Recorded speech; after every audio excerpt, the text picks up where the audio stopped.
Ouamulumba, figure emblématique de la lutte pour la démocratie en République démocratique du Congo. Le président de la République, Félix-Antoine Tshisekedi Tshilombo, accompagné de la First Lady Denis Nyakirou et de la veuve Marthe Kassalou, a pris part à une messe de suffrage célébrée en mémoire de feu Etienne Tshisekedi Ouamulumba en la paroisse Sainte-Anne dans la commune de la Gombe. Blandine Sovo pour d'autres détails dans ce reportage. À travers cette messe d'action de grâce organisée pour se souvenir de l'illustre disparu 9 ans après sa mort, le président de la République Félix-Antoine Tshisekedi Tshilombo, qu'accompagnait la distinguée mère dame Denise Nyakirou, ainsi que maman Marthe Kassalou, veuve d'Etienne Tshisekedi Ouamulumba, a tenu à honorer la mémoire de son père biologique disparu, mais dont l'héritage politique et moral continue d'inspirer des générations entières. Une célébration eucharistique qui se tient dans l'enceinte de la paroisse catholique Sainte-Anne, pleine comme un neuf, avec la présence des personnalités politiques et des sympathisants, membres du parti politique Union pour la démocratie et le progrès social UDPS, dont Etienne Tshisekedi Ouamulumba était cofondateur et président jusqu'à sa mort. Tous ont tenu à rendre un hommage appuyé à celui qui est assurément considéré comme le père de la démocratie en République démocratique du Congo. Dans son homélie tirée de l'évangile de Matthieu au chapitre 5, verset 9, l'officiant du jour, l'abbé Jacques Mbayi, illustre son message sur les 8 béatitudes. Il présente le docteur Etienne Tshisekedi Ouamulumba comme un artisan de la paix, insistant sur la 7e béatitude prononcée par Jésus-Christ sur la montagne, je cite, « Heureux les artisans de la paix, car ils seront appelés fils de Dieu ». À cet effet, l'abbé Mbayi a admiré le parcours politique d'Etienne Tshisekedi, particulièrement son opposition, durant laquelle l'homme n'a jamais pris les armes pour lutter contre la dictature sous toutes ses formes. Une manière pour la nation congolaise tout entière de saluer l'engagement, la constance et le combat pacifique d'Etienne Tshisekedi Ouamulumba pour l'état de droit, la justice et les libertés fondamentales.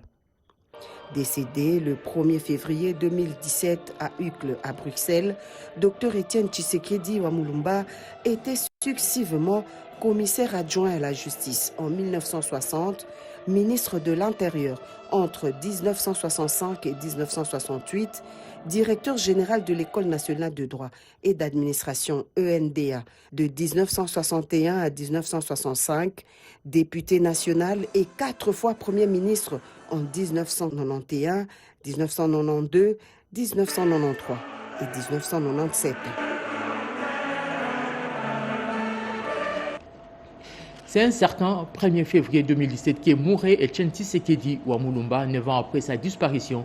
Les valeurs morales et politiques du Sphinx délimité doivent être une source d'inspiration pour la bonne marche du pays. Paul Kapika, l'un des 13 parlementaires et cofondateurs de l'Union pour la démocratie et le progrès social, l'a rappelé avec force lors d'une interview. Fifi Mukunji et Joséphine Liondo dans ces reportages.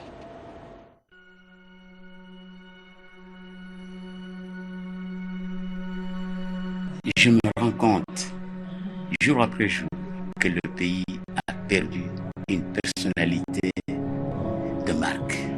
Etienne Tshisekedi se range dans le groupe d'un commun Koum, Patrice Emery Lumumba et certaines autres personnalités qui avaient délivré leur peuple de l'esclavagisme qui le menaçait. Et je le dis en âme et conscience.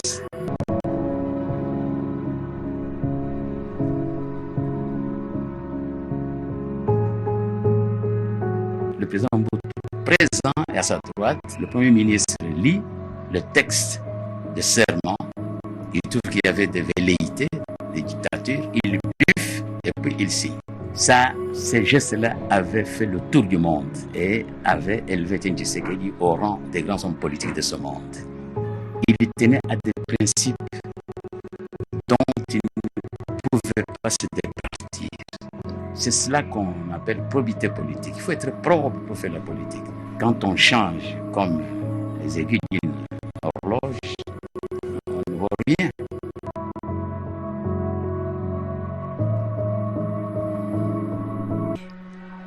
le patriotisme devrait être retenu comme une rivière, puisque là où le patriotisme préoccupe les concitoyens, il n'y a pas de velléité de tribalisme, il n'y a pas de velléité de trouble, il n'y a pas de velléité dans n'importe quel domaine.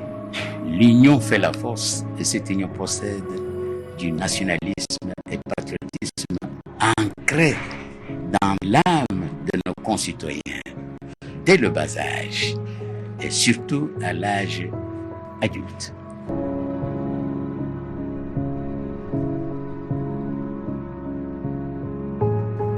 Intellectuels, professionnels, honnêteté.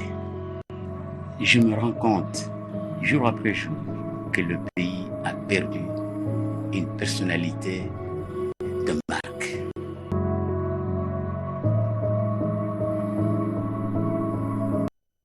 Dans un autre registre, devant le bureau de l'Assemblée parlementaire de la francophonie, le président de l'Assemblée nationale porte la voix des réfugiés victimes de l'agression rwandaise dans l'est de la République démocratique du Congo. Aimé Boji Sangara a eu au cours de cette séance dénoncé le pillage de minerais stratégiques congolais et son rôle central dans l'aggravation de la crise sécuritaire et humanitaire dans la partie orientale de la RDC.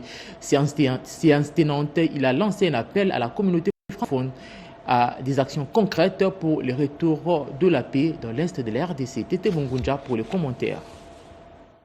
Devant les bureaux de l'Assemblée parlementaire de la francophonie, le président de l'Assemblée nationale congolaise, Aimé Boji Sangara, a dressé un tableau sans complaisance de la situation sécuritaire et humanitaire dans l'est de la RDC. Malgré les engagements régionaux et internationaux pour le retour de la paix, les violences se poursuivent, massacres, viols, déplacements forcés, le drame humain s'intensifie. Aujourd'hui, plus de 7 millions de Congolais vivent déplacés à l'intérieur du pays, tandis que des milliers d'autres fuient vers les pays voisins, donnant à cette crise une dimension régionale préoccupante. Ici, je voudrais attirer l'attention sur les liens intrinsèques entre l'exploitation des ressources naturelles de la RDC et les conflits. Cette exploitation illicite alimente le conflit dans la mesure où elle donne des moyens à surtout au Rwanda, qui est devenu un des plus grands exportateurs de l'or et des coltan. Et pourtant, le Rwanda ne dispose pas des mines et ne produit pas ces minéraux. Je crois que cette question devrait nous interpeller les parlementaires francophones, dans la mesure où il y a la possibilité, dans tous ces pays qui manipulent ou par lesquels traversent ces minéraux, de légiférer pour beaucoup plus de transparence dans les chaînes d'approvisionnement de ces minéraux. Face à cette situation, le président de l'Assemblée nationale a exhorté les parlementaires francophones à sortir du cadre des simples déclarations. Il a appelé à des actions concrètes et courageuses, notamment à travers les renforcements de la transparence des chaînes d'approvisionnement des minéraux issus des zones de conflit afin de tarir les sources de financement de la guerre.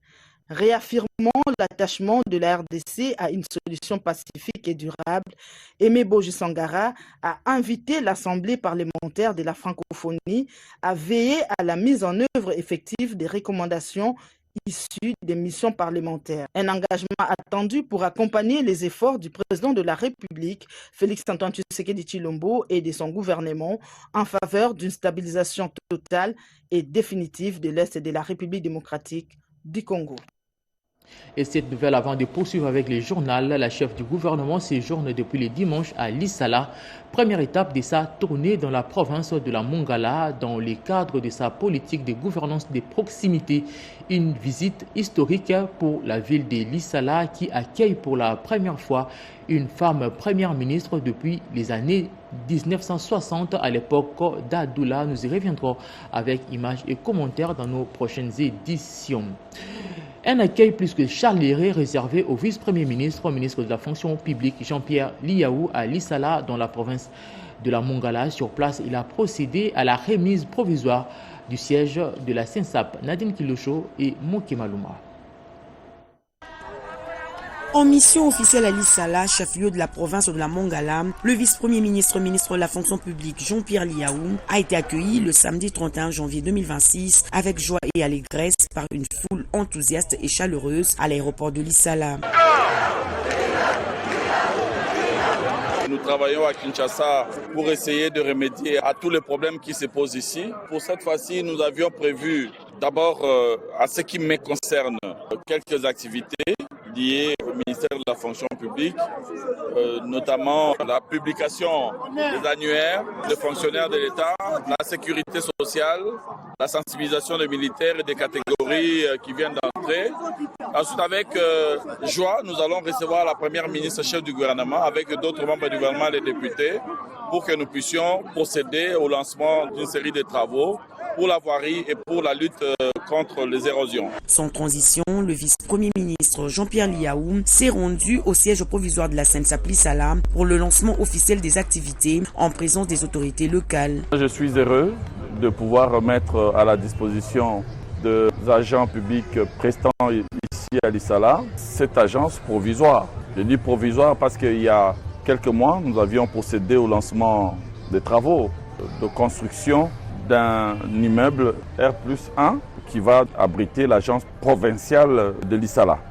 Et donc en attendant l'achèvement des travaux et donc l'inauguration qui va intervenir dans le mois qui vient, avant la fin de l'année, eh bien notre souci était que les agents aient quand même leur petit espace. L'inauguration du siège provisoire de la SENSAP Lissala marque ainsi une étape nouvelle dans le déploiement national de la Caisse nationale de sécurité sociale des agents publics de l'État. C'est un axe vital dans les échanges commerciaux. Le pont Luangue reliant la province du Kasaï au Grand Bandundu est en état de délabrement très avancé. Son effondrement risque de paralyser les trafics routiers et isoler plusieurs localités riveraines. La population joint sa voix à celle des autorités pour une mobilisation urgente des services techniques de l'État pour sécuriser cette infrastructure. D'autres détails dans ce reportage.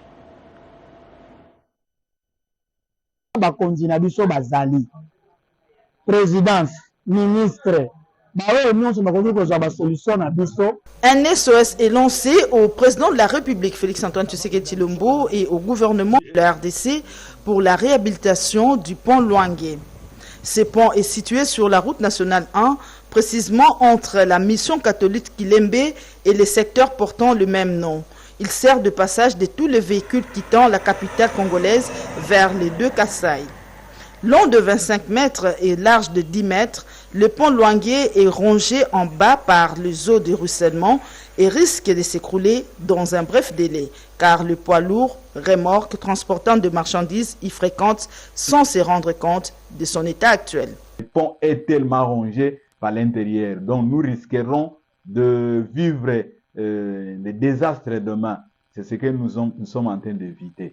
Donc on interpelle Son Excellence, Monsieur le Gouverneur, et puis pourquoi pas au niveau de la nation, pour que chacun de nous puisse apporter le meilleur de lui-même, afin que la situation soit décantée. Vraiment, c'est un danger, parce que nos enfants de cette rive traversent pour aller étudier là-bas. Et les enfants de là aussi viennent par ici. Donc, il y a vice-versa. Et alors, il faut que l'on intervienne pour que nos enfants soient sécurisés et que la traversée soit fluide. Il est donc grand temps d'intervenir avant que le pire n'arrive, ont déclaré les opérateurs économiques, les conducteurs et autres usagers.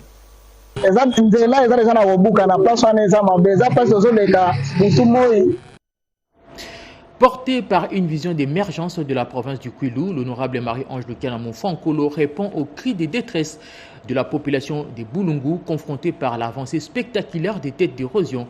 Durant plusieurs années, sur fonds propres, l'autorité morale du parti Congo Star a initié des travaux anti-érosifs. Il s'agit notamment de la création des bassins de rétention pour limiter les ruissellements, la plantation de bambous pour freiner les glissements des terrains. D'autres détails dans ce reportage. Depuis plusieurs années, la cité de Boulungu dans la province du Kwilu, vivaient au rythme du désespoir, sous l'effet des progressions érosives, dévastatrices des écoles, des habitations et des infrastructures essentielles ont été littéralement englouties, laissant de nombreuses familles dans le dénuement le plus total. Face à ces désastres environnementaux et humains, une réponse concrète vient d'être apportée. Celle-ci, portée par la vision d'émergence pour la province de la députée nationale Marie-Ange Lukiana Mofankolo, qui a décidé de prendre le problème à bras-le-corps. La leader du parti Congo Star a officiellement lancé des travaux de cantonnage manuel destinés à stopper la progression des têtes d'érosion. L'originalité du projet réside dans son approche inclusive. Les travaux privilégient l'engagement direct des jeunes de Boulungu. Cette initiative offre une opportunité d'emploi immédiate tout en restaurant les cadres de vie. Les symboles les plus forts de cette métamorphose se situent sur les sites de l'ancien ravin, désormais stabilisé. Là où la terre s'est dérobée autrefois sous les pieds des habitants, s'érige désormais les parcs d'attractions de Boulungu. Cette transformation spectaculaire de transformer des zones sinistrées en espaces de vie et de convivialité. Au-delà de l'impact local, cette initiative s'inscrit dans une démarche politique globale. Pour Marie-Ange Lukiana Mofankolo, ce déploiement sur le terrain est une manière concrète de répondre aux SOS de la population tout en apportant soutien indéfectible à la vision du chef de l'État, Félix-Antoine Tshisekedi Tshilombo, axé sur le développement des entités territoriales décentralisées. Deux nouveaux générateurs destinés à la ville de Kananga pour renforcer la capacité énergétique du chef-lieu de la province du Kasaï central d'une capacité de 500 kVA. Ce groupe électrogène réceptionné par le directeur provincial de la SNEL dans le but d'améliorer la qualité du courant électrique pour les habitants de cette partie du pays. Le reportage. En vue d'améliorer la desserte en courant électrique sur la ville de Kananga, la direction provinciale de la SNEL vient de réceptionner deux générateurs d'une capacité de 2 MW. Les directeurs des départements de distribution, les directeurs du réseau de distribution, accompagnés des ingénieurs et techniciens, tous venus de Kinshasa, sont en effet au chef-lieu de la province du Kasaï central pour cette fin. Cette dotation du chef de l'État, Félix-Antoine Tshisekedi Tshilombo, est l'aboutissement d'un lobbying payant enclenché par le directeur général de la SNEL, M. Luamba Didier, qui pense qu'il s'agit d'un palliatif aux ruptures intempestives et répétitives du courant sur la ville de Kananga, ceci jusqu'à la fin des travaux de construction des barrages hydroélectriques sur les chutes Katende et les chutes Mbombo. Clément Chimpaka, directeur des départements de distribution. Le président nous a doté de 2 générateurs pour renforcer un peu la capacité au niveau du Kasaï central. Un appel a été lancé à la population kanangaise pour sécuriser ces matériels et aux abonnés d'honorer leur engagement vis-à-vis de la SNEL en payant les factures après consommation. Lokumwena Fortuna, directeur des réseaux de distribution. Le directeur provincial de la SNEL, Kasaï central, a salué ces gestes salvateurs du chef de l'État Félix-Antoine Tshisekedi, qu'il a qualifié d'homme de parole. Télémédecine, intelligence artificielle et accès équitable aux soins de santé. La 13e conférence internationale sur la santé s'est clôturée en Inde avec pour ambition de réinventer la prise en charge de patients. Rigan Shindano pour les commentaires. La ville d'Hyderabad au sud de l'Inde a accueilli la 13e conférence internationale de la santé, l'un des plus grands rendez-vous du secteur. Placée sous le thème « Transformation des soins de santé et sécurité des patients », ces assises ont réuni experts, décideurs et professionnels venus des 4 coins du monde autour d'un même objectif, réinventer les systèmes de santé à l'ère du numérique. La conférence a mis un accent sur les solutions technologiques innovantes visant à améliorer l'accès équitable aux soins spécialisés et à renforcer la sécurité des patients, même à distance. Présent à ces assises, Tik Ndamba, représentant du groupe Apollo Hospital en Afrique centrale, fait les points. D'aider les gens qui sont à distance, non seulement d'avoir leur centre pour la télémédecine, mais de les aider à aider les patients à distance. Chaque centre est connecté à un numéro ici, et s'il y a un souci, le centre appelle et le spécialiste d'Apollo qui sera 24 sur 24 peut aider et assister les patients. Comme dans des coins où il n'y a pas de médecins, dans des villages, ils ont besoin de cette technologie parce que l'idée c'est rendre les soins de santé accessibles. Grâce à la télémédecine et à l'intelligence artificielle, les patients éloignés pourront désormais bénéficier des soins spécialisés encadrés par des experts. Célébration de la journée nationale de lutte contre la trypanosomiase dans la province du Congo central. Plusieurs activités ont marqué cette 8e célébration, la sensibilisation de la population contre cette pathologie, le dépistage des exposés ainsi que de témoignages d'anciens malades, une démarche visant le renforcement de l'engagement des autorités pour l'élimination totale de cette maladie. Les détails dans ces reportages. La localité de Boko, au groupement Kionzo, dans le territoire de Sekebanza, a vibré le 31 janvier 2026 au rythme de la 8e journée nationale de lutte contre la trypanosomiase humaine africaine, plus connue sous le nom de maladie du sommeil. Cette célébration a été marquée par une forte mobilisation populaire avec la présence des autorités publiques et des partenaires d'appui venus réaffirmer leur engagement en faveur de l'éradication de cette maladie dont le Congo central a enregistré 0 cas depuis plus de 2 ans. Nous allons toujours continuer à travailler ensemble avec la communauté et prendre l'expérience de cette province et l'amener ailleurs. Nous sommes dans une période qu'on appelle la période de basse prévalence. Ça veut dire que les cas sont devenus rares. C'est à ce moment-là qu'il ne faut pas effectivement stopper les efforts. Les partenaires restent tous très engagés à supporter le programme national de lutte contre la THA et le pays. Eliezer Matetakanda, conseiller juridique représentant le ministre provincial de la Santé, a insisté sur la nécessité de renforcer la collaboration entre services de santé, les partenaires et les communautés locales, tout en rappelant que la lutte contre la trypanosomiase passe par la prévention, le dépistage précoce et la sensibilisation continue des populations. Peu avant, un notable et les anciens cas des maladies des sommeils ont salué les efforts du gouvernement de la République, les partenaires et les équipes médicales pour la prise en charge, tout en invitant la population à s'approprier la campagne de dépistage. Pour sa part, l'administrateur du territoire de Sekebanza, Pacheli Lelo, a mis l'accent sur l'importance des innovations dans les stratégies des ripostes, des CNED, des sensibilisations, ont rappelé l'existence de la maladie, ses modes de prévention et les possibilités de traitement. La visite des stands et les dépistages volontaires, couplés à des échanges éducatifs, ont clôturé la journée sur une note d'espoir.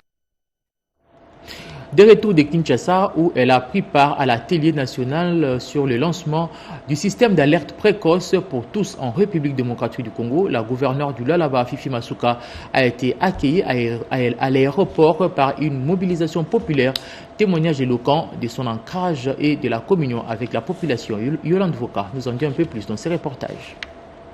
Kolwezi, chef-lieu de la province du Lualaba, a vibré comme rarement ce samedi 31 janvier 2026. L'aéroport national de la ville a littéralement refusé du monde, paralysé par une mobilisation populaire spontanée et impressionnante.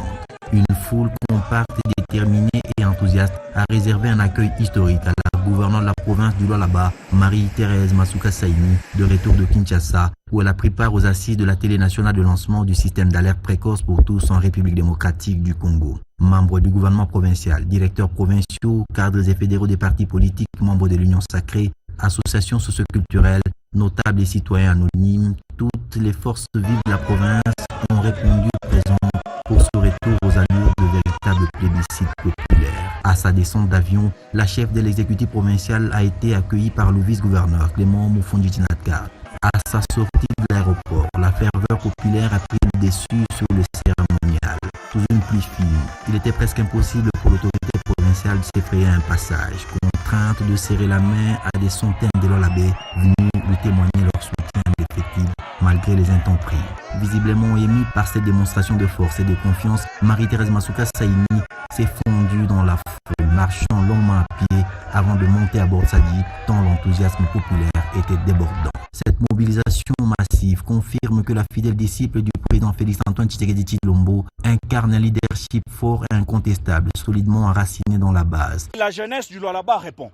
Nous dénonçons une offensive politique contre le Lualaba et constatons avec indignation qu'une campagne organisée de déstabilisation est menée contre notre province et contre son excellence, Madame Fifi Masuka. Des artisanaux aux partis politiques en passant par les ASBL et les structures citoyennes, tous brandissaient drapeaux, pancartes et banderoles, scandant des chants de joie et d'unité. Au-delà de l'émotion, cette ferveur populaire constitue un message politique clair pour l'avenir. Les Lualabais se disent prêts à se ranger derrière leur gouverneur, représentante du chef de l'État, Félix-Antoine Tshisekedi Tshilombo. Et les bénéficiaires de la 10e édition du concours mathématique au féminin ont réaffirmé leur engagement à poursuivre l'excellence académique lors d'une rencontre organisée au ministère du Genre. Elles ont signé leur fiche d'engagement et reçu la confirmation de la prise en charge de leurs bourses avec l'appui de l'opérateur de téléphonie RTL, Karen Kankolongo, pour le reportage. Après la cérémonie officielle tenue à l'hôtel Hilton, les bénéficiaires de la 2e édition du concours mathématique au féminin ont participé à une réunion de cadrage et de signature des fichiers d'engagement au secrétariat général du ministère du Genre, Famille et Enfants. Les 100 boursières sélectionnées accompagnées de leurs parents ont formalisé leur engagement à maintenir l'excellence académique. Les familles de leur côté ont réaffirmé leur soutien tout au long du parcours universitaire. À cette occasion, les preuves de paiement des bourses directement versées aux universités ont été remises, confirmant l'effectivité du programme soutenu par l'opérateur de téléphonie RTL. Nous encourageons les organisateurs du programme parce que pour nos filles, c'est une fierté. Concernant la Lisadil et nos bourses, je pense qu'ils ont bien fait en tout cas et ils parcourent très bien en nous accompagnant dans chaque trimestre. Ils verront comment aussi nous évoluons et si nous avons des soucis, ils verront avec nous et nous allons aussi avoir des encouragements d'autres femmes qui ont su se distinguer, pas qu'en RDC, dans toute l'Afrique. L'objectif était de mettre en lumière toutes les exigences du concours mathématique au féminin. Nous sollicitons auprès des personnes de bonne volonté, au gouvernement et à toutes ces personnes qui ont foi à l'intelligence féminine de bien pour vouloir mettre la main à ces programmes afin que les éditions futures ne soient pas qu'une édition quinoise, mais une édition qui s'étend dans les autres provinces. Pour cette 2e édition, 100 bourses totales et partielles ont été octroyées afin de promouvoir l'accès de jeunes filles aux filières scientifiques et de réduire les inégalités de genre. À travers cette initiative, la Ligue de la zone Afrique pour le développement de l'éducation et de l'excellence de la jeune fille réaffirme son engagement en faveur de l'autonomisation et de l'excellence féminine. Et la faculté des psychologies et des sciences de l'éducation de l'Université pédagogique nationale vient de s'enrichir d'un nouveau docteur à thèse. Kapai Koipapi a soutenu sa thèse intitulée « L'appropriation des éco-gestes pour la promotion de l'hygiène environnementale par les acteurs éducatifs des 6 premières années de l'éducation dans les écoles assainies de la ville de Kinshasa avec une maîtrise de son champ de recherche. » Joséphine Liondo pour les commentaires. À l'Université pédagogique nationale, un moment solennel vient de marquer l'histoire académique. Le chef des travaux Kapai Koipapi a soutenu sa thèse de doctorat à la faculté des psychologies et des sciences de l'éducation, intitulée « L'appropriation des éco-gestes pour la promotion de l'hygiène environnementale par les acteurs éducatifs des 6 premières années de l'éducation de base dans les écoles assainies de la ville de Kinshasa ». Cette recherche s'inscrit dans une démarche novatrice visant à renforcer la culture de l'hygiène et du respect de l'environnement dès les premières années scolaires. L'assainissement des écoles devrait être un processus cyclique, c'est-à-dire on ne fait pas l'hygiène pour un temps et abandonner. Donc nous devons continuer parce qu'avec les écoles, c'est les infrastructures ne suffisent pas. Il y a aussi le comportement de l'homme qui compte pour pérenniser cette notion d'assainissement des écoles. Le récipiendaire a, à cette occasion, exposé avec rigueur la consistance de son étude, mettant en lumière les résultats obtenus après plusieurs années de travail scientifique. Moi, je pense qu'en termes de piste de solution, nous devons partir de la formation parce qu'en rapport avec cette recherche que nous avons menée, nous prenons un enseignement de qualité de l'hygiène que nous devons valoriser, ce qui va dicter l'appropriation des gestes au profit de l'écologie, de notre environnement. Et à ce moment-là, ensemble, nous allons faire la promotion de l'hygiène. À l'issue des délibérations, le verdict est tombé. Kapai Koipapi est désormais docteur avec mention grande distinction. Cette consécration vient saluer un parcours exigeant, jalonné des défis intellectuels et personnels, confirmant la place de la recherche scientifique comme un moteur de transformation éducative et sociale.